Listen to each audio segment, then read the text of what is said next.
இந்த பிரபஞ்சத்தோட மர்மம் என்ன தெரியுமா? நீங்க எப்பவாவது ஒரு இருட்டான ரூம்குள்ள போகும்போது கவனிச்சிருக்கீங்களா? முதல்ல ஒரு சில செகண்டுக்கு கண் அப்படியே இருட்டு கட்டுன மாரி ஆயிரும். கொஞ்சம் பயமா இருக்கும். ஆனா, ஒரு 1/2 நிமிஷம் அப்படியே அசையாம நின்னு பாருங்க. மெதுவா, ரொம்ப மெதுவா அந்த இருட்டுக்குள்ளேயே அங்க இருக்கிற பொருட்கள் எல்லாமே உங்களுக்கு தெரிய ஆரம்பிக்கும். அதுக்கு காரணம் அங்க இருக்கிற இருட்டு மாறல. உங்க கண்களோட பார்க்கும் திறன் மாறியிருக்கு. விஞ்ஞானிகள் இந்த பிரபஞ்சத்தை ஆராய்ச்சி பண்ணும்போது ஒரு சுவாரஸ்யமான உண்மையை கண்டுபிடிச்சாங்க. நாம பார்க்குற இந்த ஒட்டுமொத்த பிரபஞ்சமும், அதாவது இந்த சூரியன், பூமி, பல கோடி ஸ்டார்ஸ், கேலக்ஸி, இது எல்லாமே வெறும் 5% கம்மி தான். மீதி இருக்கிற 95% மர்மமான இருட்டு மட்டும்தான். இதை அறிவியல்ல டார்க் மேட்டர், அப்புறம் டார்க் எனர்ஜி அப்படின்னு சொல்லுவாங்க. அதாவது வெளிச்சத்தில் இருக்கிற விஷயங்களை விட இருட்டில் மறைஞ்சிருக்கிற விஷயங்கள் தான் இந்த பிரபஞ்சத்தை உண்மையாகவே கண்ட்ரோல் பண்ணிட்டு இருக்கு. உங்கள் லைஃப்லேயும் இன்னைக்கு இதுதான் நடந்துக்கிட்டு இருக்கு. இந்த விழிப்புணர்வுக்கு தெரிஞ்ச விஷயங்கள் கம்மி. அதாவது உங்கள் கான்ஷியஸ் மைண்டுக்கு தெரிஞ்ச விஷயங்கள் கம்மி தான். ஆனால் உங்களுக்கே தெரியாமல் உங்கள் ஆழ் மனசோட இருட்டுக்குள்ளே மறைஞ்சிருக்கிற சில ரகசியங்கள் தான் உங்கள் ஒட்டுமொத்த வாழ்க்கையையும் முடிவு பண்ணுது. உங்கள் முடிவுகள், உங்கள் ரிலேஷன்ஷிப், அதாவது உறவுகள், உங்கள் ஒட்டுமொத்த போராட்டமும் அங்கிருந்து தான் ஸ்டார்ட் ஆகுது. நீங்கள் காலையில் எந்திரிக்கும் போது ஏதோ ஒரு பதட்டத்தோட, ஒரு பாரத்தோட, ஒரு இறுக்கத்தோட எந்திரிக்கிறீங்களா? உங்கள் வாழ்க்கையில் எல்லாமே நல்லா நடந்துக்கிட்டு இருக்கும்போது என்னமோ மிஸ் ஆகிற மாதிரி உள்ளுக்குள்ள மெல்லிய ஒரு நடுக்கம் இருக்குதா? யாராவது ஒரு சின்ன நெகட்டிவ் கமெண்ட் அடித்தா கூட மைண்டு அதை பல நாட்கள் அதை நினச்சி நினச்சி ரத்த கண்ணீர் வடிக்குதா? நீங்கள் இப்போ நடந்த ஏதோ ஒரு விஷயந்தான் உங்கள் கவலைக்கு காரணம்னு நம்பிக்கிட்டு இருக்கிறீங்க. ஆனால் நிஜம் அது இல்லை. ஒரு மரம் ரொம்ப அசையுது, காற்றுக்கு ரொம்ப அசையுது அப்படின்னா அதுக்கு காரணம் காற்று மட்டும் கிடையாது. மண்ணுக்குள்ள, அந்த இருட்டுக்குள்ள இருக்கிற அதோட வேரோட ஸ்ட்ரென்த், அதோட பலமும் பலவீனமும் சேர்த்து தான்.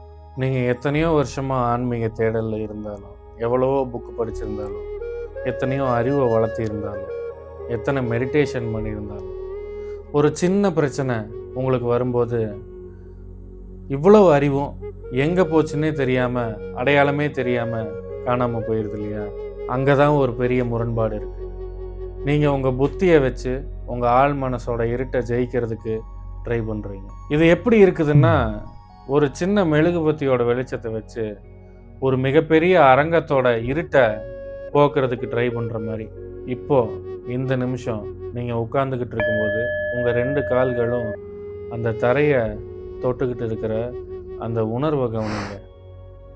அந்த தொடுதலோட கனத்தை, அந்த ப்ரெஷரை அப்படியே உங்கள் உணர்வுக்கு கொண்டு வாங்க. எந்த எண்ணமும் இல்லாமல் கால்கள் தரையை தொடுற அந்த புள்ளியை மட்டும் ஒரு செகண்ட் ஃபீல் பண்ணுங்க. உங்கள் கவனம் அந்த பாதத்துக்கு போகும்போது உங்கள் தலைக்குள்ளே ஓடிக்கிட்டு இருக்கிற, உங்கள் மைண்டில் ஓடிக்கிட்டு இருக்கிற அந்த எண்ணங்களோட ஸ்பீடு குறையிறத உங்களால் நோட்டீஸ் பண்ண முடியுதா? மைண்டு கொஞ்சம் கொஞ்சமாக அப்படியே ஸ்லோவாகிறது தெரியுதா? ஒரு நிதானத்துக்கு வர்றது தெரியுதா? அந்த நிதானத்தோட இன்னும் கொஞ்சம் ஆழமாக பார்ப்போம். எனக்கு கோபம் வரும்போது அது தப்புன்னு என்னோட புத்திக்கு நல்லா தெரியுது. ஆனால் அந்த வினாடியில், அந்த மொமெண்ட்டில் என்னால் ஏன் அதை நிறுத்த முடியல? ஏன் என்னோட புத்தியை மீறி என்னமோ ஒன்று என்னை இயக்கிற மாதிரி ஒரு ஃபீல் ஆகுது?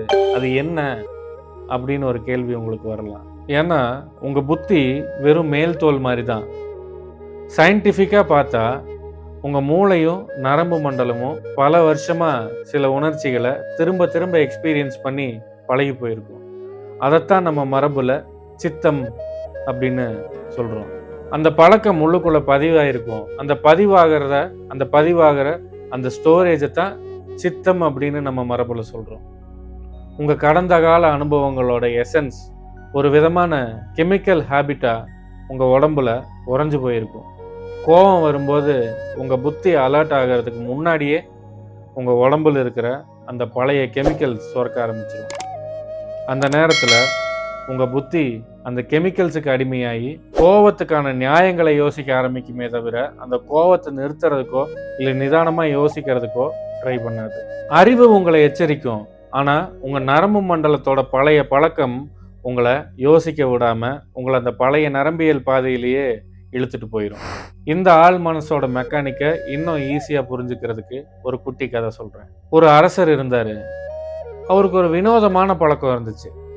தினமும் ராத்திரியானா அவரோட கோட்டைக்குள்ளே இருக்கிற அந்த பாதாளத்தில் இருக்கிற ஒரு இருட்டு அறைக்குள்ளே இருக்கிற அந்த அறைக்குள்ளே அடைஞ்சிருக்கிற ஒரு பழைய அழுக்கான மனுஷனை போய் சந்திச்சுட்டு வருவார்.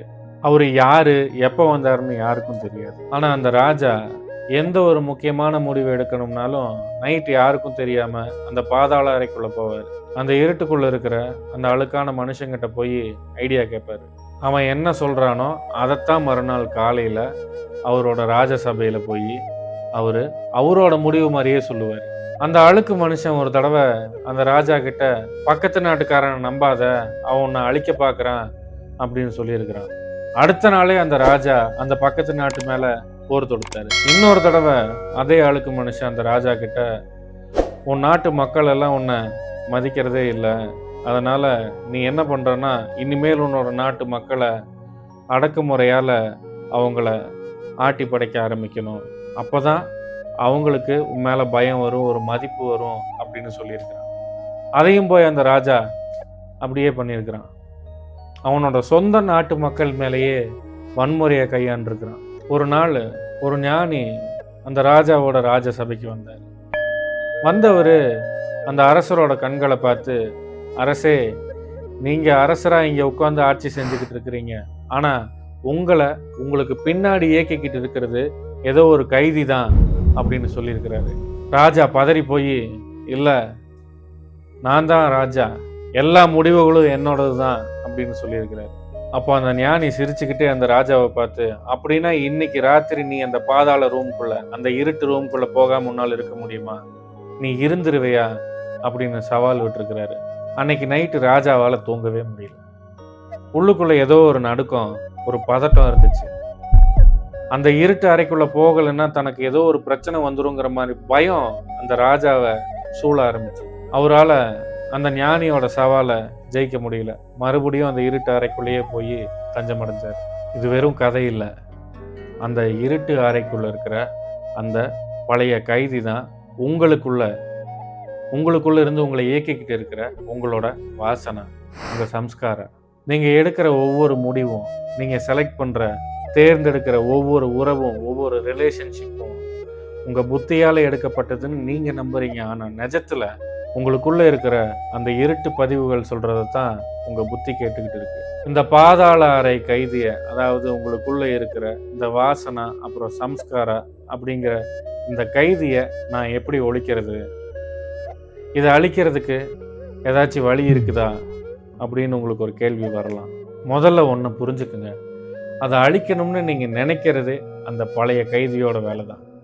ஏன்னா உங்கள் மனசுக்கு ஒரு விஷயத்தை பார்த்து பிடிக்கலன்னா அதை எதிர்த்து போராட ஆரம்பிக்கும். போராட்டம் நடக்கிறப்போ அங்கே என்ன நடக்குது, எதை எதிர்க்கிறீங்களோ அதுக்கு இன்னும் அதிகப்படியான எனர்ஜியை கொடுத்துட்டு இருக்கிறீங்க. சம்ஸ்காரங்கிறது அப்படித்தான். அது உங்கள் எதிரி கிடையாது. அது உங்கள் கடந்த கால நினைவுகளோட ஒரு உறைந்த வடிவம், ஒரு உறைஞ்சு போன ஒரு ஃப்ரோசன் ஸ்ட்ரக்சர். அதை அழிக்கிறதுக்கு ட்ரை பண்ணாதீங்க. ஒரு இருட்டு ரூம்குள்ளே இருக்கிற இருட்டை உங்களால் அழிக்க முடியுமா? இல்லை தொடப்பத்தை வச்சு கூட்டத்தான் முடியுமா? முடியாது இல்லையா? இருட்டை ஒழிக்கிற ஒரே வழி அங்கே வெளிச்சத்தை கொண்டு வர்றது தான். இந்த வெளிச்சம் அப்படிங்கிறது உங்களோட கவனம், கவனம், அதாவது உங்களோட சாட்சித்தன்மை, விட்னஸிங் ஸ்டேட். இப்போ இந்த செகண்டு உங்கள் காதுகளை கவனிங்க. வெளியிலிருந்து வர சத்தங்கள் உங்கள் காதுக்குள்ளே விழுகிறத கவனிங்க. அதை சாட்சியாக என்ன சத்தம் கேட்குது அப்படிங்கிறத வேடிக்கை மட்டும் பாருங்கள். சத்தத்தை கேட்கறதுக்கு முயற்சி பண்ண வேண்டாம். சத்தம் தானாக வந்து உங்கள் காதுகள் மேலே விழுகிறத மட்டும் உணர்ந்தா போதும். அப்படியே அந்த சத்தங்களுக்கு பின்னாடி இருக்கிற ஒரு சைலன்ஸை உங்கள் காதுக்குள்ளே உணர முடியுதான்னு பாருங்க. இந்த கவனிப்பு இருக்குது இல்லையா, இதுதான் சாட்சி. அகோரால நீ எதை கண்டு பயந்து ஓடுகிறாயோ அந்த பயத்தின் மைய புள்ளியிலேயே அமர்ந்து விடு அப்படின்ற ஒரு பயங்கரமான ஆனால் ஒரு அற்புதமான உண்மையை சொல்லுவாங்க. பல பேர் எப்பவும் ஒரு குழப்பமோ பயமோ வரும்போது அதை ஏதோ ஒரு தியானம் மூலமாகவோ இல்லாட்டி புக்கு படிக்கிறது மூலமாகவோ இல்லாட்டி பாட்டு பாடுறது மூலமாவோ, இல்லாட்டி வேற ஏதாவது ஒரு என்டர்டெயின்மெண்ட்டை தேடி போறது மூலமாவோ, இல்ல வேற ஏதாவது வேலைக்கு மாத்தி போறதுனாலயோ டைவர்ட் பண்றதுக்கு ட்ரை பண்ணுவாங்க. ஆனா உண்மையான மாற்றம் எப்போ வரும் தெரியுமா? நீங்க இத எல்லாத்தையும் விட்டு, அதாவது இந்த பதட்டம் வரும்போது, பயம் வரும்போது, அத மாத்துறதுக்கு எந்த முயற்சியும் பண்ணாம, உங்க உடம்புல எது என்ன செய்யுது? அந்த பதட்டம், அந்த பயம் என்ன செய்யுது? அப்படிங்கிறத சும்மா கவனிக்கும்போது மட்டும் தான். எனக்கு ஒரு பயம் வரும்போது, நான் அத கவனிக்கும்போது, அது இன்னமும், அதாவது அந்த பயம் என்ன முழுசா விழுங்கிருதே! அத விட்டு நான் வெளிய வர முடியலையே! அந்த பயம் இன்னும் அதிகமாகுதே! நான் என்ன பண்ணட்டும்? அப்படின்ற கேள்வி பல பேர் கேட்குறாங்க. அங்க தான் நீங்க ஒரு சின்ன மிஸ்டேக் பண்றீங்க. நீங்க பயத்த கவனிக்கல. பயமாவே மாறிடுறீங்க. பயத்த கவனிக்கிறதுங்கிறது வேற, பயத்தோட ஐடென்டிஃபை ஆகுறது வேற. பயம் வரும்போது உங்க நரம்பு மண்டலத்துல ஒரு நடுக்கம் வரும். மூச்சு வேகமாகும். இதயம் படபடப்பாகும். அப்போ உங்க புத்தி என்ன பண்ணும்னா, எனக்கு ஏதோ ஆகப்போகுது, நான் அழியப் போறேன் அப்படின்னு ஒரு கதைய உங்களுக்குள்ள உருவாக்க ஆரம்பிக்கும். நீங்க அந்த கதைய நம்ப ஆரம்பிக்கும்போது தான் பயம் உங்கள ஆக்கிரமிக்க தொடங்குது. நான் என்ன சொல்றேன்னா, அந்த கதைய மைண்ட் பண்ணாதீங்க. அத சுத்தமா சட்டை பண்ணாதீங்க. உங்க உடம்புல நடக்கிற அந்த ரசாயன மாற்றத்த, உள்ளுக்குள்ள இருக்கிற அந்த ஃபீல, அது எப்படி ஃபீல் ஆகுது அப்படிங்கிறத, அந்த நடுக்கத்த மட்டும் சும்மா ஒரு வேடிக்கையா பாருங்க. ஒரு தியேட்டர்ல உட்காந்து பேய் படம் பார்த்துக்கிட்டு இருக்கும்போது, ஸ்க்ரீன்ல பேய் வருது இல்லையா? ஆனா நீங்க பயந்தாலும், உங்களுக்குள்ள நீங்க சேஃபா இருக்கிறீங்க அப்படிங்கிற ஒரு உணர்வு உங்களுக்குள்ள இருக்குது இல்லையா? அது உங்களுக்கு தெரியும் இல்லையா? அதே மாரி தான். உங்க உடம்புல பயம்ன்ற படம் ஓடிக்கிட்டு இருக்குது. ஆனா அத தாண்டி நீங்க சாட்சியா இருக்கிறீங்க அப்படிங்கிறத உணர்றது தான் நிஜமான ஆன்மீகம். நம்ம உடம்புல இருக்கிற இந்த இருட்ட பத்தி வேதாந்தம் இன்னும் ஆழமா ரொம்ப அழகா சொல்லுது. மனசு அப்படிங்கிறது ஒரு மாயை. அதாவது அது இருக்கிற மாரி தோணும். ஆனா நீங்க உத்து பார்த்தா அது இருக்காது. நீங்க கோவத்தையோ, பயத்தையோ சும்மா உத்து பார்க்க ஆரம்பிச்சாவே மெதுவா அது தன்னோட ஸ்ட்ரென்த்தை இழந்துரும். அது அந்த இடத்துல இருக்காது. ஆனா பல நேரங்கள்ல மனசு சும்மா இருக்கிறதுக்கு உங்கள விடாது. அது உடனே ஏதாவது ஒரு கர்மாவ, ஒரு ஆக்ஷன செய்யறதுக்கு உங்கள தூண்டும். கோவம் வந்தா கத்த வைக்கும். பயம் வந்தா ஓட வைக்கும். நீங்க அந்த செயல செஞ்சுட்டீங்கன்னா, மறுபடியும் அந்த பழைய சங்கிலி தொடருக்குள்ளேயே, அந்த லூப்குள்ளேயே மாட்டிக்குவீங்க. மாற்றம் அப்படிங்கிறது உங்க செயல மாத்துறது இல்ல. நீங்க பார்க்குற பார்வைய மாத்துறது. உங்க பெர்செப்ஷன மாத்துறது. இந்த சாட்சி தன்மைய என்னால எப்பவுமே தக்க வைக்க முடியல. கொஞ்ச நேரம் கவனிச்ச உடனேயும் திரும்பவும் பழைய பழக்கங்கள் என்னை இழுத்துக்குதே. இதுக்கு என்னதான் முடிவு? அப்படின்னு உங்களுக்கு ஒரு கேள்வி வரலாம். முடிவ தேடாதீங்க. ஏன்னா ஆரம்பமே சரியா இல்ல. நீங்க உங்க பழைய அடையாளங்கள வச்சுக்கிட்டே இந்த சாட்சி தன்மைய ஒரு பிராக்டிஸ் மாரி பண்ண பார்க்குறீங்க. அதுதான் உங்களோட தோல்விக்கு காரணம். உங்க பழைய நரம்பு மண்டல பழக்கங்கள், பழைய நரம்பியல் பாதைகள், நியூரல் பாத்வேஸ், உங்க சம்ஸ்காரம், இது எல்லாமே உங்க ஆழமான இருட்டுக்குள்ள ஒரு மாபெரும் பேரரசா இருந்துகிட்டு இருக்குது. அத மேலோட்டமா பண்ற தியானம் மூலியமாவோ, இல்ல ஏதாவது ஒரு கிளாஸுக்கு போற மூலியமாவோ மாத்த முடியாது. அங்க தான் ஒரு முழு நரம்பு மண்டல மறுசீரமைப்பு, ரீவயரிங் தேவைப்படுது. இப்போ இந்த நிமிஷத்துல உங்க 2 புருவத்துக்கும் நடுவுல இருக்கிற அந்த புள்ளிய கவனிங்க. அங்க எந்த அழுத்தமும் தராம, சும்மா உங்க கவனத்த மட்டும் அங்க வைங்க. அந்த புள்ளியில ஒரு மெல்லிசான அதிர்வோ, இல்லாட்டி ஒரு சின்ன வெற்றுத்தன்மையோ உருவாகிறத உங்களால உணர முடியுதான்னு பாருங்க. ஃபீல் பண்ண முடியுதான்னு பாருங்க.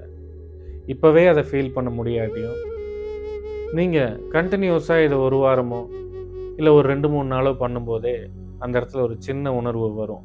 ஃபுல் டே அத பண்ணிட்டு இருக்கணுன்ற அவசியம் இல்ல. ஒரு 5 நிமிஷம் மட்டும் பண்ணி பாருங்க. அந்த ஃபீல் வர ஆரம்பிச்சுரும். அந்த ஃபீல் வருதா? அந்த ஃபீலிங்கோட அத சும்மா கவனிச்சுக்கிட்டே ஒரு 5 நிமிஷம் உட்காருங்க. உங்க மனசு கொஞ்சம் கொஞ்சமா ஒரு அமைதி நிலைக்கு வரும். ஒரு பேசிக்கான சைலன்ஸ் உங்களுக்கு கிடைக்க ஆரம்பிக்கும். இன்னைக்கு நான் உங்களுக்கு காட்டியிருக்கிறது வெறும் மேப் மட்டும்தான். ஆனா நீங்க போய் சேர வேண்டிய பிரதேசம் டோட்டலா வேற.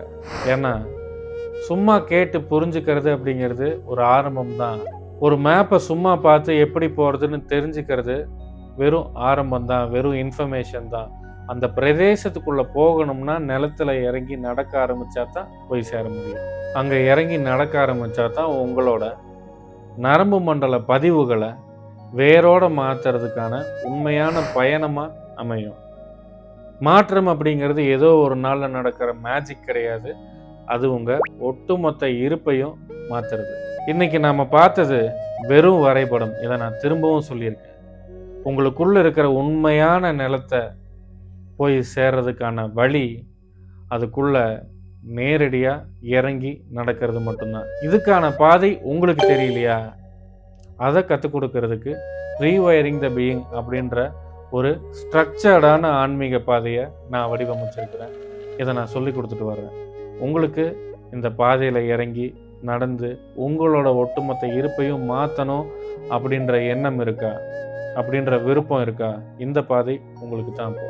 சரி, நான் ஆரம்பத்துல ஒரு விஷயம் சொன்னேனே ஞாபகம் இருக்கா? இந்த பிரபஞ்சத்துல நம்ம பார்க்குற வெளிச்சத்த விட, நம்ம கண்களுக்கு தெரிகிற பொருட்கள விட தெரியாத இருட்டு தான் அதிகமா இருக்குதுன்னு சொன்னேனே ஞாபகம் இருக்கா? அதே மாரி தான் உங்களோட இந்த அறியாமை அப்படின்ற இருட்டுக்குள்ள தான் உங்களுக்குள்ள ஒரு பேராற்றல் ஒளிஞ்சுகிட்டு இருக்கு. அந்த இருட்ட பார்த்து பயந்து ஓடாதீங்க. அடுத்த தடவ உங்களுக்குள்ள ஒரு குழப்பமோ, பயமோ வரும்போது, அத உடனே சரி பண்றதுக்காக எங்கேயும் ஓடாதீங்க. அத சரி பண்றதுக்காக ஆக்ஷன்ல இறங்காதீங்க. கொஞ்ச நேரம் ஒரு 1 நிமிஷமோ, 2 நிமிஷமோ அமைதியா உட்காந்து, அந்த குழப்பமோ, இல்ல பயமோ எது வந்துச்சுனாலும், அது எப்படி இருக்குது? அது உங்களுக்குள்ள என்ன பண்ணுது? அப்படிங்கிறத சும்மா கவனிங்க. இந்த கொஞ்ச நேரம் கவனிப்பு உங்கள டோட்டலா மாத்துறதுக்கான ஒரு கதவா இருக்கும். இந்த கவனிப்புக்குள்ள ஒரு ஆச்சரியமான மர்மம் ஒளிஞ்சுகிட்டு இருக்கு. உங்க வாழ்க்கைய மாத்துறதுக்கான மர்மம் ஒளிஞ்சுகிட்டு இருக்கு. ட்ரை பண்ணி பாருங்க.